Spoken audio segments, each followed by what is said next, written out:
अस्सलामुअलैकुम एवरीवन। तो अभी बज रहे हैं 5:30। मैं उठी थी 5:30 के करीब और 5 मिनट हो चुका है अभी एक्स्ट्रा। तो मैं आ गई हूँ किचन में सब्ज़ी और रोटी बनाने के लिए, क्योंकि अल्फ़ी को स्कूल भेजना है। तो मैं 5:30 के करीब उठ जाती हूँ और पता नहीं अभी क्या हो गया है मुझे कि मैं फ़जर की नमाज़ पढ़ नहीं रही हूँ। एकदम स्किप हो जा रहा है, नींद ही नहीं खुल रही है। अल्लाह ने तौफ़ीक छीन ली है या फिर मेरी गलती है, ये तो अल्लाह ही बेहतर जानता है।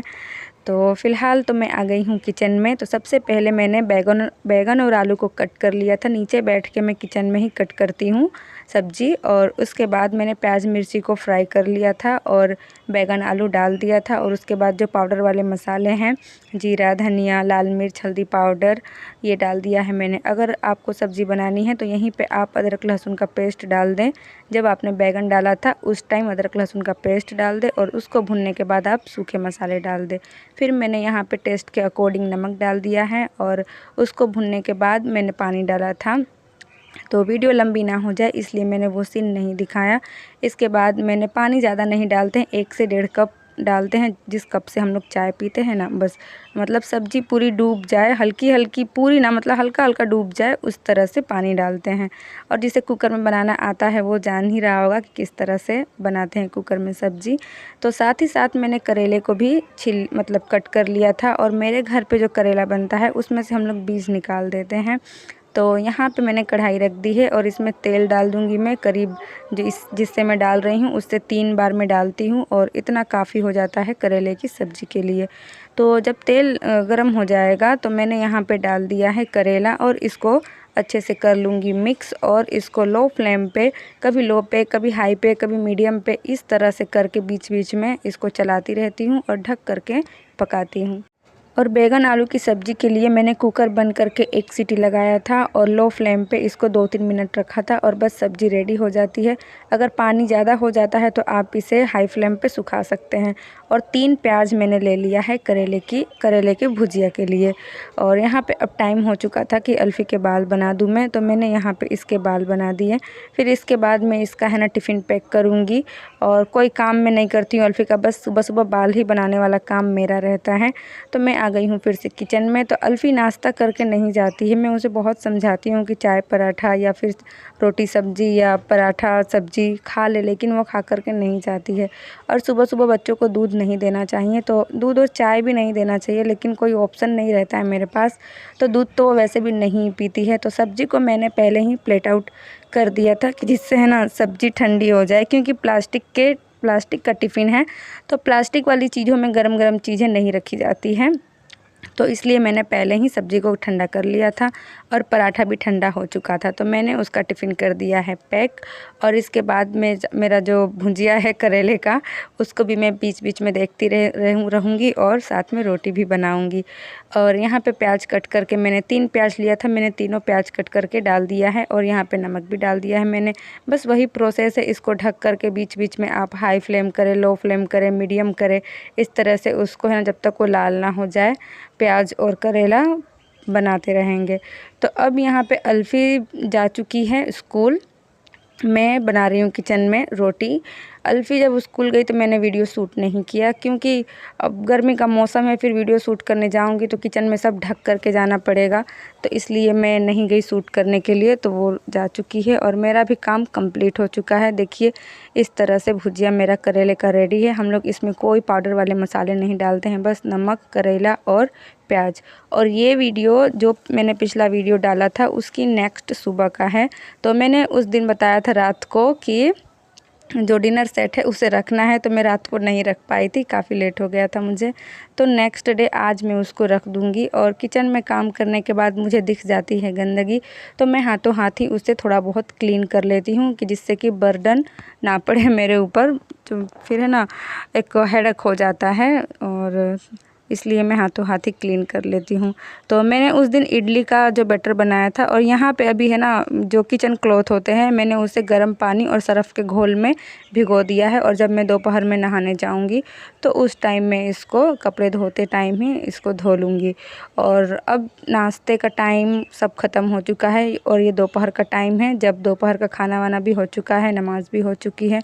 तो अल्फ़ी का जो पैंट था तो सिलाई निकल गई थी उसकी, तो काफ़ी दिनों से वो बोल रही थी, तो मैं ही टाल रही थी। तो आज मैंने कहा कि ला दो सिल दूँ, तो यहाँ पे मैंने सिलाई चला दी है और दोपहर में आराम किया। और उसके बाद अब टाइम हो रहा है 5 साढ़े 5 के करीब। इसके पहले मैंने बर्तन धोए और असर का नमाज़ मेरा बाकी है। मैंने कहा चलो थोड़ा सा अल्फ़ी को पढ़ा दूँ। वज़ू वगैरह कर लिया है मैंने, लेकिन इसे भी ट्यूशन जाना था, तो मैंने कहा कि पहले थोड़ा बहुत मैं पढ़ा देती हूँ घर पे। ये पढ़ती नहीं है मुझसे जल्दी, तो फिर भी जैसे तैसे मैं इसको डांट डपट के बिठाती हूँ। तभी मैं यहाँ पे इसको साइंस पढ़ा रही हूँ। इसके पहले मैंने इसे मैथ पढ़ाया था, तो थोड़ा मुझे लेट हो गया है असर के नमाज़ में। तो इसको पढ़ाने के बाद अब मैं नमाज़ पढ़ूँगी। और इडली का बैटर मैंने आपको हल्का सा दिखाया था, फर्मेंट होने के लिए मैंने रात में रखा था, तो अच्छे से वो फर्मेंट हो गया था। तो सुबह में मैंने उसे फ्रिज के अंदर रख दिया है और जब अभी रात होगी तो मैं रात के टाइम में इडली बनाऊँगी। तो यहाँ पे मेरा नमाज़ कंप्लीट हो गया था।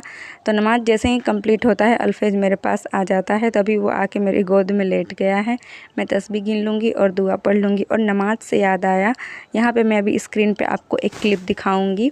तो मेरी एक सब्सक्राइबर है, वो मुझे बोल रही थी, सब्सक्राइबर है या नहीं मैं नहीं जानती हूँ, तो वो मुझे बोल रही थी कि नमाज़ आपको बेड पे नहीं पढ़ना चाहिए। तो वो मेरा काफ़ी पुराना वीडियो था, जब मेरे घर में है ना स्पेस नीचे कम था और ऐसे रफ़ प्लास्टर भी नहीं था नीचे, और मेरे इस रूम में बक्सा रखा हुआ होता था। बहुत कम ही स्पेस बचता था और ऊबड़ खबड़ ज़मीन था। तो जब नमाज़ पढ़ो तो घुटनों में है ना सब लगता था, चोट लगता था बहुत ही ज़्यादा। तो इसलिए मैं बेड पे नमाज़ पढ़ती थी। कितने सारे करी पत्ता है, इसका हम लोग अचार लगाएंगे। अचार तुम खाओगे? देखो गिर रहा है सब। कम से कम ये कितने रुपए का होगा? नानी लाती है 2 डंठल तो 5 रुपए का, मेरे ख्याल से 100 रुपए का ये करी पत्ता है। कोई अपना मुंह भी छुपा सकता है इससे। तो उन्होंने मुझे बोला कि आपको वीडियो बनाने से पहले सीख लेना चाहिए था। तो मैं उन्हें बता दूं कि मैंने उनकी बात का बिल्कुल बुरा नहीं माना है। और यहाँ पे मैं तैयारी कर रही हूँ सांभर बनाने की। तो मैं इस तरह से सरसों को धोती हूँ। अभी वीडियो बनाना था तो एक हाथ से मैंने कैमरा पकड़ा हुआ था, मोबाइल, तो ऐसे नल चालू करके मैं हाथों से उसको वॉश करती हूँ और इस तरह से मैं सरसों को क्लीन कर लेती हूँ धो करके।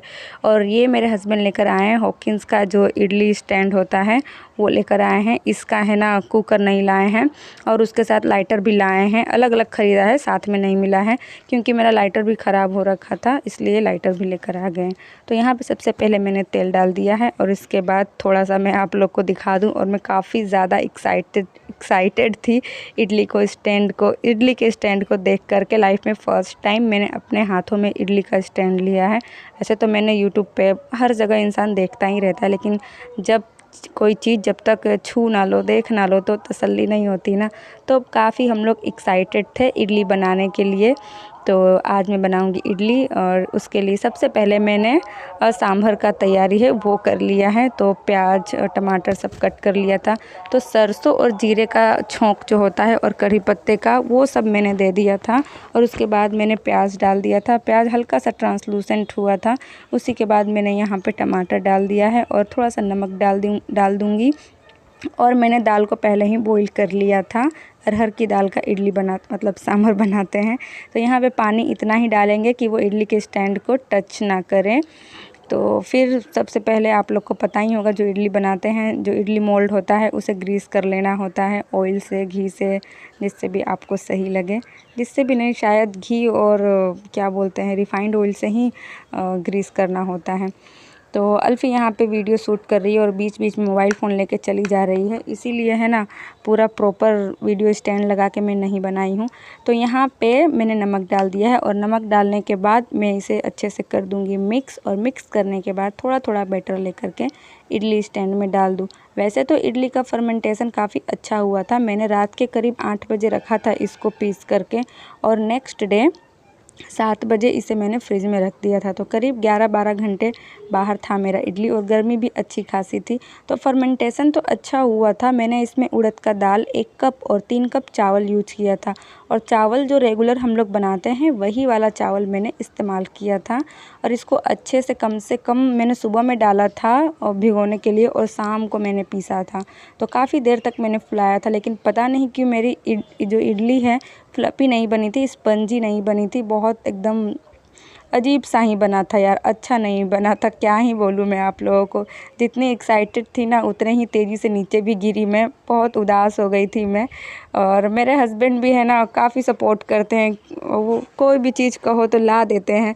तो काफ़ी दिनों से मैं सोच रही थी, 13 साल हो गए शादी को, मैंने आज तक इडली और डोसा नहीं बनाया है घर पे। हालांकि मम्मी डोसा बहुत बनाती है मेरे घर पे, बस क्या होता है ना कि मम्मी के हाथ का खाना अच्छा लगता है, बनाना अच्छा नहीं लगता है मुझे। तो मैं जब भी जाती हूँ मायके या फिर कुंवारी भी थी तो मम्मी अक्सर बनाया करती थी डोसा, और आज भी डोसा मम्मी ही बनाती है।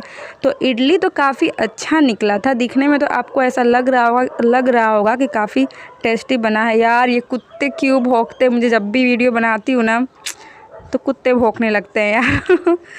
कोई नहीं, आप लोग इग्नोर करना। तो देखिए इडली काफ़ी अच्छे तरीके से निकल रही थी, दिखने में भी काफ़ी अच्छा दिख रहा था। बस प्रॉब्लम ये था कि इडली खट्टी हो गई थी और प्लस में हार्ड हो गई थी। हार्ड नहीं, सॉफ्ट ही था, लेकिन अजीब सा कचर कचर लग रहा था, स्पॉन्जी नहीं बनी थी।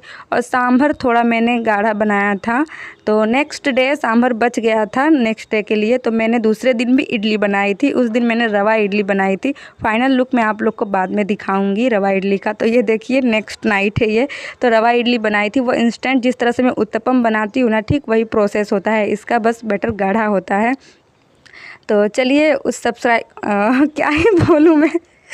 तो जो वो थी, पता नहीं क्या नाम है उनका, तो उन्होंने कहा कि वीडियो बनाने से पहले आपको सीख लेना चाहिए था। तो बहन मैंने सीखा था, यूट्यूब से सीखा था।